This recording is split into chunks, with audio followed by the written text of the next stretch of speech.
तो class 10th के बच्चे तैयार हो जाइए। सबसे इम्पोर्टेंट पेपर आपका साइंस का होने वाला है 25 फरवरी को।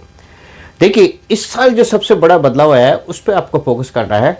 पिछले सालों में इस बार में ये अंतर है कि इस बार आपको जिस सेक्शन का, जिस सब्जेक्ट का क्वेश्चन है उसी सेक्शन में करना होगा।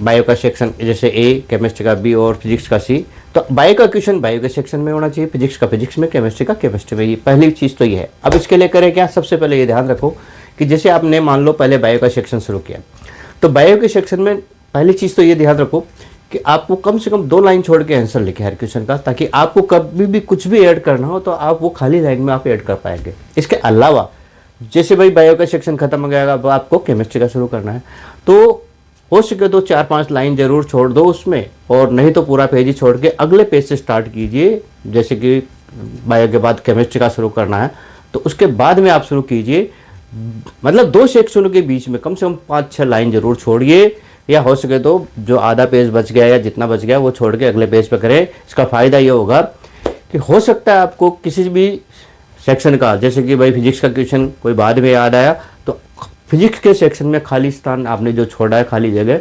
वहाँ पर आप उसका आंसर लिख पाएंगे और आपके नंबर नहीं कटेंगे, आपको पूरा बेनिफिट मिलेगा इस बात का।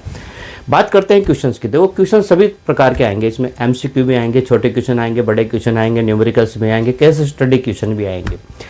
अब थोड़ा सीरियल से हम बात कर लेते हैं। बायो में क्या ध्यान रखना है आपको, बायो में जो डायग्राम आते हैं ना, नीट एंड क्लीन बनाना और उनकी लेबलिंग जरूर करना। केमिस्ट्री की बात करें तो केमिस्ट्री में देखो इक्वेशंस है वो बड़े ध्यान से लिखनी है, किसके साथ किसकी रिएक्शन है वो इक्वेशन ध्यान से लिखी जाएगी, और बैलेंस होनी चाहिए। इक्वेशन को बैलेंस करना अच्छी तरह सीख लीजिएगा, यहाँ बच्चे बहुत गलतियाँ करते हैं। बात करें फिजिक्स की, फिजिक्स में एक तो फार्मूला सही हो और न्यूमेरिकल की अच्छी तरह प्रैक्टिस कर लेना।